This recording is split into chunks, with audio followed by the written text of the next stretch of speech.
Service in Raleigh has issued a flash flood warning for northern Johnston County, southern Wake County, until midnight tonight. At 9:30 p.m., Doppler radar indicated thunderstorms producing heavy rain across the warned area. Between 2 and 3 inches of rain have fallen.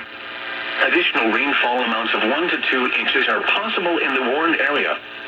Flash flooding is ongoing or expected to begin shortly. Hazard: flash flooding caused by thunderstorms.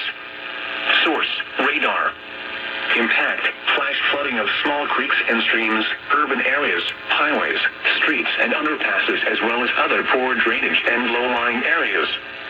Some locations that will experience flash flooding include Raleigh, Cary, Garner, Fuquay-Varina, Clayton, Zebulon, Apex, Holly Springs, Morrisville, Knightdale, Wendell, Lake Benson, Lake Wheeler, William B. Olmsted State Park, Flowers, Newville, Emmett, Harris Lake Boat Launch, Sharon Harris Reservoir, and Jordan Lake.